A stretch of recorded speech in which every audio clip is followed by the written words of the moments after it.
Okay, Assalamualaikum semua anak-anak murid tahun 5 dan 6. Okay, hari ni kita tak jadi buat mic. Kita belajar video saja. Anak-anak sila tengok video sampai habis ya. Okay, kita akan sambung pembelajaran kita pada minggu lepas, iaitu tajuk puasa Ramadan.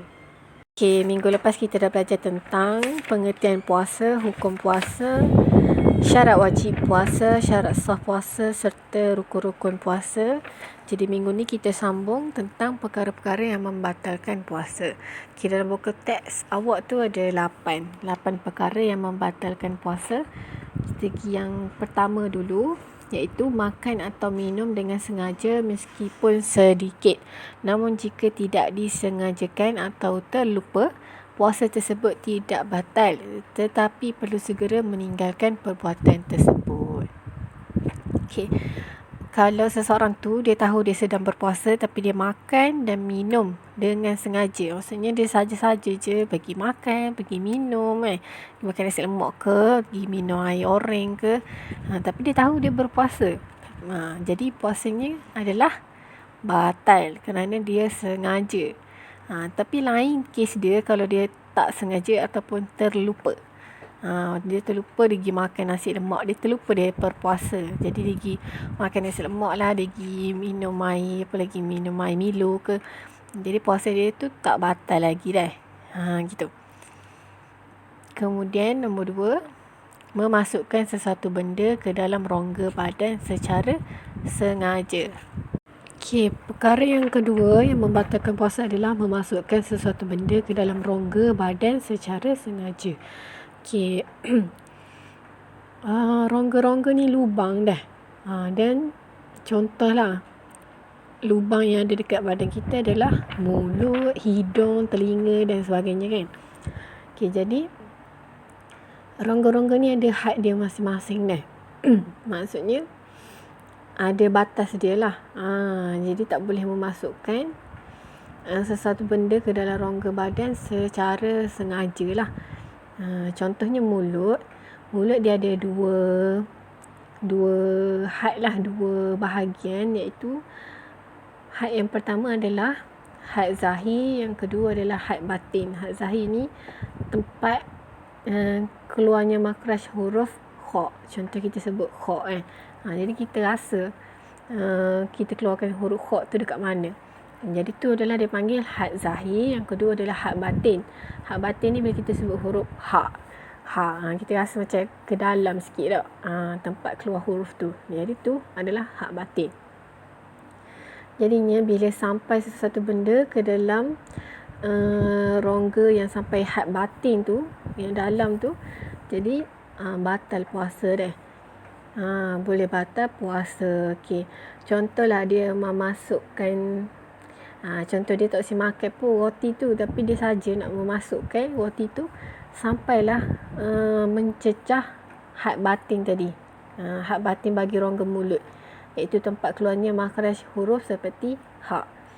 Sampai roti sampai situ, dia masuk dalam lah maksudnya. Jadi batal puasa dia dah. Walaupun dia tak makan pun, tapi dia dikira memasukkan sesuatu ke dalam rongga. Gitu. Dengan sengaja dah. Dia saja-saja. Kalau dia terlupa ataupun tidak sengaja, puasa dia tu masih lagi sah. Tak terbatal lagi. Tapi kalau dia sengaja memasukkan satu benda ke dalam rongga tadi, jadi batal. Seterusnya yang ketiga, perkara-perkara yang boleh membatalkan puasa. Yang membatalkan puasa yang ketiga adalah muntah dengan sengaja. Dah saja-saja dia pergi jolok jari dia masuk dalam tekak semata-mata untuk muntah. Muntah dengan sengaja. Tak pun dia buat apa lagi, nak suruh dia tu muntah. Jadi kalau dengan sengaja, batal dah puasa dia. Tapi contoh kalau dia tak sengaja tiba-tiba termuntah, jadi puasa dia masih lagi tidak batal, melainkan dia sendiri ada niat. Dia ada niat untuk buat dia tu muntah, jadi batal lah puasanya. Okey. Sengaja ni maksud dia adalah dia sendiri hok buat ataupun orang lain yang buat tapi dengan keizinan dia. Contohnya dia sendiri jolok jari dia masuk dalam tekak supaya dia muntah. Ataupun orang lain hok buat dia muntah tapi dia izinkan. Dia uji. Jadi tu tak boleh juga dah. Maksud dia sengaja juga. Kalau dia buat gitu, batal lah puasa dia. Okey, yang seterusnya nombor 4, keluar darah haid atau nifas. Okey. Darah haid atau nifas ni berlaku kepada perempuan sajalah. Perempuan yang sudah balik. Keluar darah haid ni darah yang setiap bulan tu lah. Perempuan tahulah yang darah yang datang setiap bulan bila dia mencapai umur balik dia kan. Selalunya umur balik perempuan ni 9 tahun ke atas. Okay, nifas pula darah yang keluar darah yang keluar sewaktu proses bersalin dah. Sewaktu proses bersalin. Jadi bila keluar darah haid, darah nifas ni pun batal lah puasa tu. Okay, yang seterusnya nombor 5, gila atau hilang akal. Yang ni pun kita ada sebut minggu lepas kan. Kalau dia gila, dia tengah puasa, lepas tu dia tiba-tiba gila dan hilang akal ataupun hilang akal. Maksudnya tiba-tiba kena sawan ke hingga menyebabkan dia gila. Jadi puasa dia tadi tu terbatal. Sebabnya bila dia dah gila, dia bukan lagi berakal lah. Dia tak boleh berfikir secara waras. Jadi puasa dia tadi batal. Okay, yang seterusnya yang ke-6, murtad, iaitu keluar daripada agama Islam. Daripada agama Islam dia pergi masuk agama Hindu ke, agama Buddha ke, agama Kristian ke. Jadi puasa tu batal dah. Dia dah keluar daripada agama Islam. Okay, yang seterusnya yang ketujuh. Yang ketujuh, mengeluarkan mani dengan sengaja. Yang ni saya sebut lah, sebab bagi tahu. Contohnya dia tengok video bukan video mengarut kan, sehingga keluar mani dengan sengaja. Jadi batal puasa dia tu dah. Batal puasa dia. Kalau tak sengaja ni macam mana? Contohnya bila dia tiba-tiba bermimpi tu kan. Bermimpi, jadi terkeluar mani. Jadi itu tak sengaja dah. Tak sengaja tak apa. Kalau sengaja, batal lah puasa. Okay, yang seterusnya, bersetubuh, iaitu melakukan hubungan kelamin pada siang hari dalam bulan Ramadan. Yang ni pun terpaksa bagi tahu. Okay, ni untuk orang yang dah berkahwin lah. Okay, orang yang dah berkahwin, kalau dia melakukan persetubuhan pada siang hari, pada siang hari di bulan Ramadan juga batal puasa. Kalau malam tak apa, kalau siang di bulan Ramadan. Di bulan lain siang tak apa, di bulan Ramadan batal puasa dia dah. Ni adalah contoh-contoh perkara-perkara yang membatalkan puasa. Ada 8 kesemuanya. Okey. Sedikit info puasa yang terbatal. Tadi ada banyak perkara-perkara yang membatalkan puasa kan. Jadi contohlah adalah seseorang melakukan salah satu daripada 88 tadi dan puasa dia terbatal. Okey, macam mana tu? Okay, puasa yang terbatal wajib diqada ataupun digantikan. Maksudnya diqada tu digantikan lah. Semula selepas berakhirnya bulan Ramadan. Okey. Okay, puasa yang terbatal pada bulan Ramadan tadi, dia kena ganti semula. Bila habisnya bulan Ramadan tu, selesai 30 tu, sebulan tu bulan Ramadan. Okey, lepas daripada bulan Ramadan, Syawal. Syawal berhari raya dulu. Kemudian barulah dia ganti puasa tu. Kena ganti dah. Puasa yang terbatal tadi kena ganti. Okey. Boleh faham tak tu? Ada apa tu?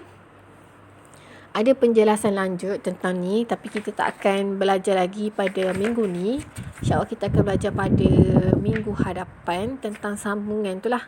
Untuk orang yang diberi rukhsah dan dikenakan bayaran fidyah sebab tinggal puasa dan sebagainya.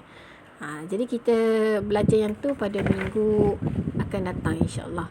Okay, minggu ni kita akan teruskan lagi dengan perkara-perkara sunat dalam ibadah puasa. Okay, perkara-perkara sunat. Tadi perkara-perkara yang membatalkan puasa. Sekarang kita akan belajar perkara-perkara sunat dalam ibadah puasa. Perkara-perkara sunat ni kalau kita lakukan dapat pahala.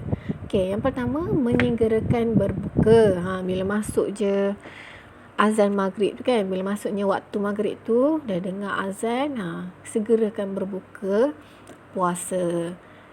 Boleh minum air, boleh makan buah kurma dulu. Dah. Bila dengar je azan tu dah confirm masuk, segerakan berbuka lah. Kemudian melewatkan bersahur.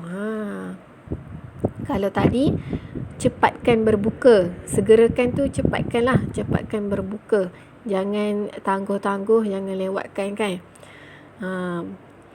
Boleh je kalau dia nak makan kurma, nak minum air dulu, kemudian dia pergi solat maghrib, lepas tu baru dia sambung makan nasi. Itu pun boleh.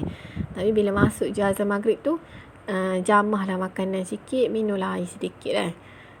Kemudian pergi solat maghrib. Yang kedua, melewatkan bersahur. Kena lewatkan sikit bersahur. Sunat dah. Lewatkan bersahur ni sunat. Tapi jangan sampai terlalu lewat lah. Sampai dah nak dekat, dah nak masuk subuh sangat tu, baru nak pergi cari pinggan, nak pergi makan, baru nak pergi cari air. Jangan terlampau lewat lah. Melewatkan bersahur ni tujuan dia untuk kita macam rasa lebih kenyang, kemudian tak adalah cepat sangat lapar kan. Okay. Selalunya awak-awak bersahur tu lewat kan, dalam pukul berapa agak-agak dalam pukul 4 ke contoh 4:30 ke. Bukannya macam sahur tu dah pukul 12 malam baru bersahur. Sunat melewatkan dah. Tapi kalau nak bersahur pukul 12 pun tak ada masalah. Dia hanyalah sunat kalau kita lewatkan bersahur. Okay, kemudian menyediakan makanan untuk mereka yang berpuasa. Okay, contohlah kita pergi bazar Ramadan kan. Lama dah kita tak pergi bazar Ramadan ni. Contoh kita pergi bazar Ramadan, kita beli lebih sikit makanan tu, kita bagi kepada jiran kita yang sedang berpuasa. Ambil lah ni, saya beli lebih, contoh bagi kepada jiran yang berpuasa. Okay, dapat pahala dah. Sunat kita bagi orang yang berpuasa makan, besar pahala dia. Okay. Walaupun sebiji kurma sahaja, kita bagi kurma sulah pun dapat dah pahala tu dah. Okey, seterusnya berbuka puasa dengan buah tamar. Berbuka puasa dengan buah tamar. Kita nak buka puasa tu, kita sunatkan, kita sunat makan dengan buah tamar. Berbuka dengan buah tamar. Buah tamar ni apa? Buah tamar ni kurma lah. Kurma. Sunnah Nabi dah. Kita berbuka puasa tu, letaklah kurma atas meja tu. Bila dah masuk azan tu, kita ambil kurma, kita makan. Okey, yang seterusnya membaca Al-Quran, berzikir dan berselawat. Sepanjang berpuasa tu kan kita tak boleh makan, tak boleh minum apa semua kan. Jadi masa-masa yang terluang tu kita banyakkan baca Al-Quran, banyakkan berzikir, banyakkan berselawat.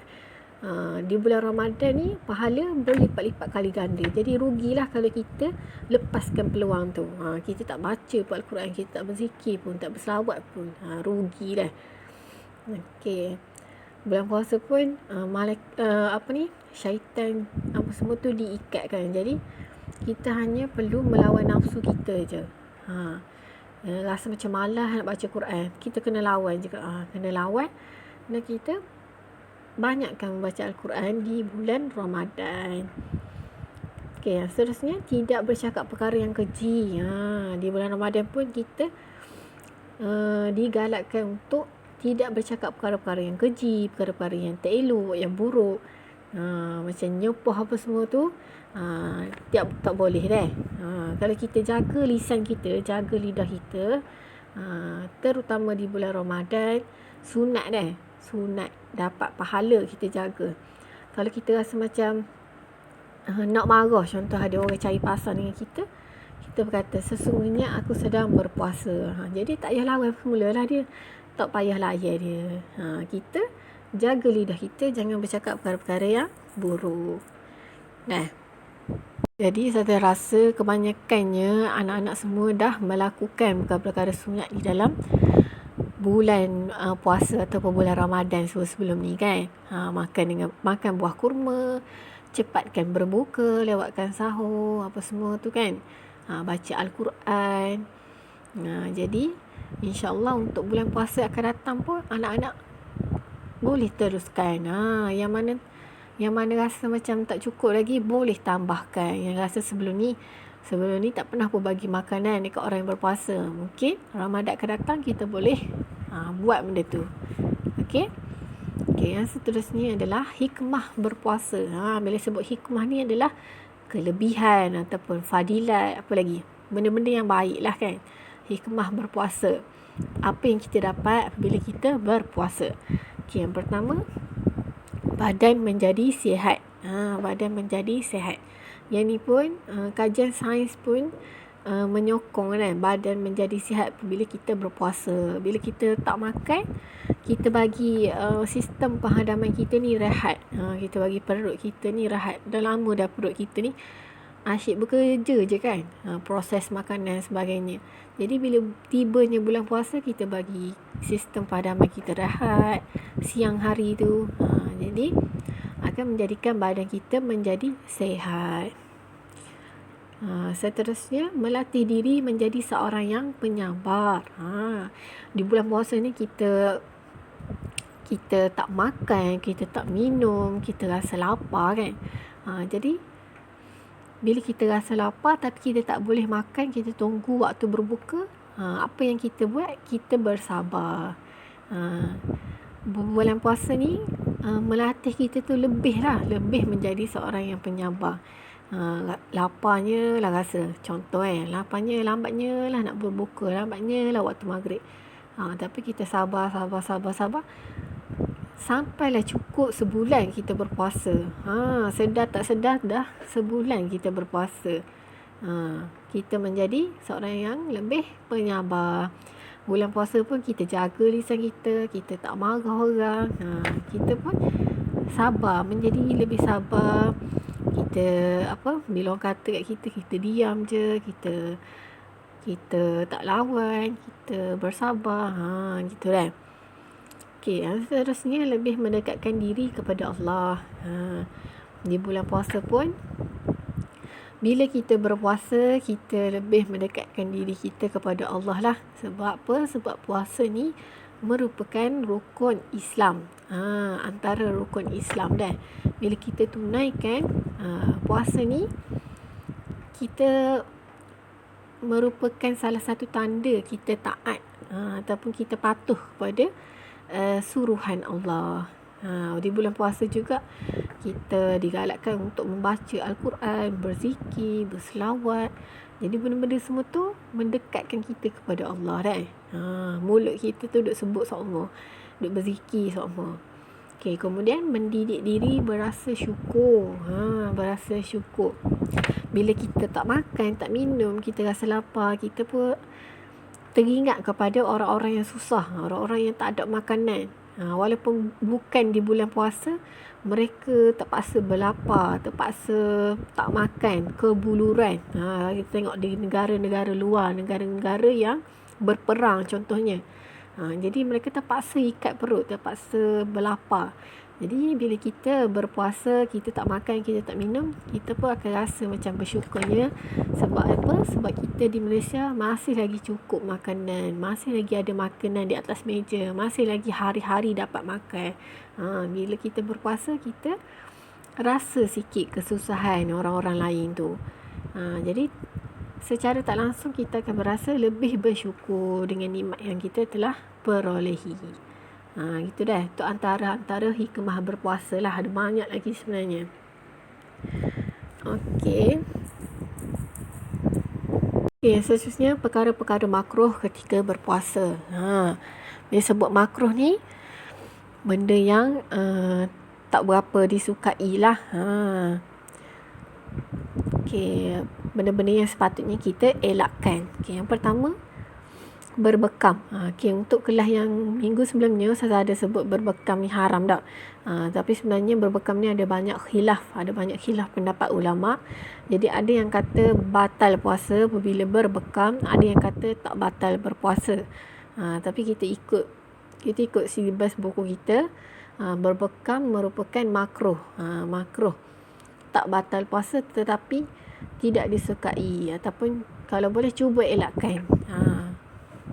Okey, perkara-perkara yang makruh ketika berpuasa salah satunya adalah berbekam. Berbekam itulah yang pernah tengok tak orang yang dia letak macam cawan plastik itu kan, letak dekat atas belakang, lepas tu keluar darah. Tu berbekam dah.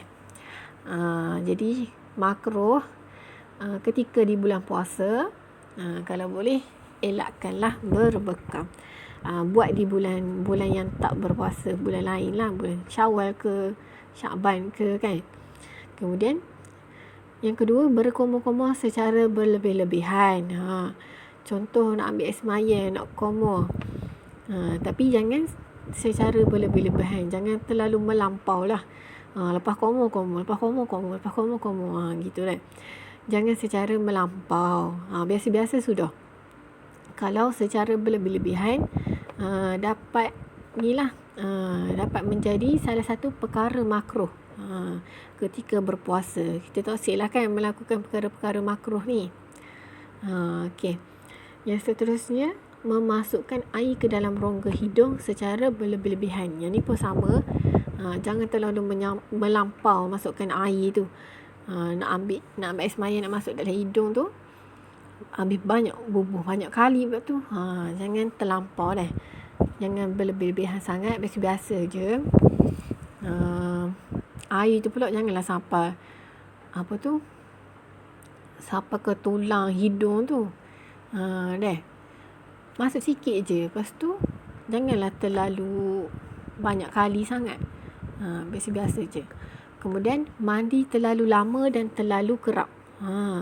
Lepas mandi. Sehari tu 10 kali mandi. Contoh.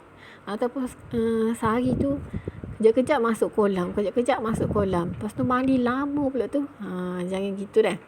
Sebab apa? Makruh. Makruh mandi terlalu lama dan terlalu kerap. Memanglah rasa panas. Tapi jangan terlalu lama dan kerap lah. Takut-takut nanti kan bila banyak-banyak sangat air masuk ke dalam rongga-rongga kita kan, takut mampu membatalkan puasa. Ni perkara-perkara makruh ni, perkara-perkara yang kalau boleh elakkan, dan perkara-perkara yang tidak disukai sangatlah. Okey, seterusnya, merasa makanan dengan hujung lidah sekalipun tidak ditelan. Merasa makanan dengan hujung lidah ni tak batal lagi, tetapi makruh. Walaupun dia tak telan pun makanan tu. Contoh dia rasa gula dengan hujung lidah. Tapi dia tak telan pun gula tu. Tapi bila dia dah rasa, tu adalah perkara makruh dah sebenarnya. Dah. Seterusnya, menggosok gigi selepas gelincir matahari. Nabi sangat galakkan untuk kita bersiwak ataupun menggosok gigi. Tapi bila di bulan puasa, kita yang ni pun ada banyak pendapat, ada banyak khilaf ulama juga. Okey, yang apa tu? Yang sebaiknya kita gosok gigi sebelum gelincir matahari. Sebelum masuknya waktu